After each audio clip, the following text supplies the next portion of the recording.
Hi everyone. ಭಾರತವು ಪ್ರಜಾಪ್ರಭುತ್ವವನ್ನು ಏಕೆ ಆಯ್ಕೆ ಮಾಡಿಕೊಂಡಿತು? ಪ್ರಜಾಪ್ರಭುತ್ವ ಎಂದರೆ ಯಾವುದೇ ವರ್ಗ, ಗುಂಪು ಅಥವಾ ವ್ಯಕ್ತಿಯ ಅಧೀನದಲ್ಲಿಲ್ಲದೆ ಜನತೆಯ ಅಧೀನದಲ್ಲಿರುವ ಸರ್ಕಾರ. ಪ್ರಜಾಪ್ರಭುತ್ವ ವಿಚಾರ ಇಂದು ನೆನೆಯದಲ್ಲ. ಪ್ರಜಾಪ್ರಭುತ್ವ ಎಂಬ ಪದವನ್ನು ಹಲವಾರು ಅರ್ಥಗಳಲ್ಲಿ ಬಳಸಲಾಗುತ್ತದೆ. ಹಾಗೂ ಪ್ರಜಾಪ್ರಭುತ್ವವನ್ನು ಅಬ್ರಹಂ ಲಿಂಕನ್ ಅವರು ಹೇಳಿರುವಂತೆ, ಪ್ರಜೆಗಳಿಂದ ಪ್ರಜೆಗಳಿಗಾಗಿ ಪ್ರಜೆಗಳಿಗೋಸ್ಕರ ರಚಿತವಾಗಿರುವ ಸರ್ಕಾರವೇ ಪ್ರಜಾಪ್ರಭುತ್ವ. ಪುರಾತನ ಕಾಲದಲ್ಲಿ ಗ್ರೀಕ್ ನಗರ ರಾಜ್ಯವಾದ ಅಥೆನ್ಸ್ನಲ್ಲಿ ಪ್ರತ್ಯಕ್ಷ ಪ್ರಜಾಪ್ರಭುತ್ವ ಅಸ್ತಿತ್ವದಲ್ಲಿತ್ತು. ಅಲ್ಲದೆ ಪ್ರಾಚೀನ ಭಾರತದಲ್ಲಿದ್ದ ಗಣ್ಯ ರಾಜ್ಯಗಳ ಬಗ್ಗೆ ಸಾಕಷ್ಟು ಸಂಶೋಧನೆಯಾಗಿದೆ. ಇತರ ಕೆಲವು ದೇಶಗಳಲ್ಲೂ ಇಂತಹ ಪ್ರಜಾಪ್ರಭುತ್ವ ಇದ್ದುದನ್ನು ಕಾಣಬಹುದಾಗಿದೆ.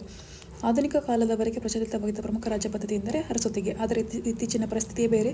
16ನೇ ಶತಮಾನದಿಂದಾಚೆಗೆ ಅರಸೊತ್ತಿಗೆ ಕ್ಷೀಣಿಸುತ್ತಾ ಬಂದಿದೆ. ಈಗ ಪ್ರಜಾಪ್ರಭುತ್ವದ ತತ್ವಗಳು ಆಳವಾಗಿ ಬೇರೂರಿಕೊಂಡಿವೆ.